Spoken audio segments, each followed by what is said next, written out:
Hello friends, ഞാൻ നിങ്ങളുടെ സ്വന്തം അരുണാണ്.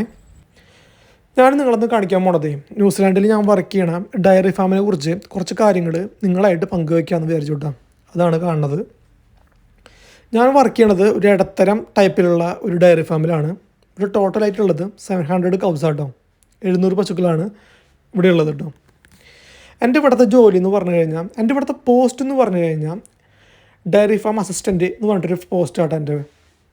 ഇവിടുത്തെ എൻ്റെ വർക്ക് എന്ന് പറഞ്ഞു കഴിഞ്ഞാൽ ഈ 700 പശുക്കളെ കപ്പ് ചെയ്യുക എന്നുള്ളതാട്ടോ. ന്യൂസിലാൻഡിൽ സാധാരണ 700 പശുവിനെ കപ്പ് ചെയ്യണത് ഒരാളാണ്. ഞാനാണ് ഇവിടെ ഈ 700 പശുക്കളെയും കപ്പ് ചെയ്യണത് കേട്ടോ.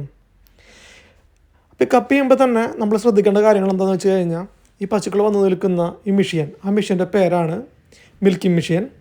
നമ്മൾ ഈ പശുക്കൾ വന്ന് നിൽക്കുമ്പോൾ അതിൻ്റെ ഒരുപാട് ചാണകം കാര്യങ്ങളൊക്കെ ആ മെഷീനിൽ ഉണ്ടാകും. അപ്പോൾ നമ്മൾ ഇടയ്ക്കിടയ്ക്ക് അത് വാഷ് ചെയ്യണം. പിന്നെ ചില പശുക്കളുടെ അകിട് നമ്മൾ ജസ്റ്റ് ഒന്ന് സ്ട്രിപ്പ് ചെയ്ത് നോക്കണം. ഒന്ന് ചെറുതായിട്ട് നമ്മുടെ കൈ കൊണ്ട് തന്നെ ഒന്ന് സ്ട്രിപ്പ് ചെയ്യണം. ചില പശുക്കളുടെ അകിടിൽ എന്തെങ്കിലും പ്രശ്നം ഉണ്ടെങ്കിൽ നമുക്ക് അത് അറിയാൻ പറ്റും. അങ്ങനത്തെ പശുക്കളെ നമ്മൾ കറക്കാറില്ല കേട്ടോ. അപ്പം നല്ല ഓക്കെ ആയിട്ടുള്ള പശുക്കളെ മാത്രമാണ് നമ്മൾ കപ്പ് ചെയ്യണത്.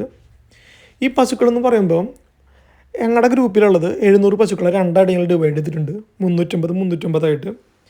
ഫസ്റ്റ് ട്രിപ്പിൽ വരണം 350 പശു ഇത്തിരി ഏജ് കൂടിയ പശുക്കളാണ്.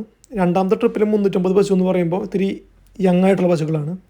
അവറ്റകളുടെ കൈ നാട്ട് ഏറ്റവും കൂടുതൽ നമുക്ക് ചവിട്ടും കുത്തൊക്കെ ഉണ്ടാവുക. ഇപ്പോൾ അത് കുഴപ്പമില്ല, ഞാനത് വർക്ക് ചെയ്ത് എനിക്കിപ്പോൾ അറിയാൻ പറ്റും ഏതൊക്കെ പശുക്കളാണ് പ്രശ്നക്കാരെന്ന്. എൻ്റെ ഇവിടുത്തെ വർക്ക് സ്റ്റാർട്ട് ചെയ്യണത് പുലർച്ചെ 4 മണി തൊട്ട് ഒരു 2-2.5 മണിക്കൂറും, അതുപോലെ തന്നെ ഈവനിങ് 2 മണി തൊട്ട് 2-2.5 മണിക്കൂർ കേട്ടോ എൻ്റെ ടോട്ടൽ വർക്ക്. അപ്പോൾ ഇതൊക്കെയാട്ടോ ന്യൂസിലാൻഡിൽ എൻ്റെ വിശേഷങ്ങൾ. അപ്പോൾ നമുക്കിനി അടുത്ത വീഡിയോയിൽ കാണാം. അപ്പോൾ ഓക്കെ, ബൈ, താങ്ക് യു.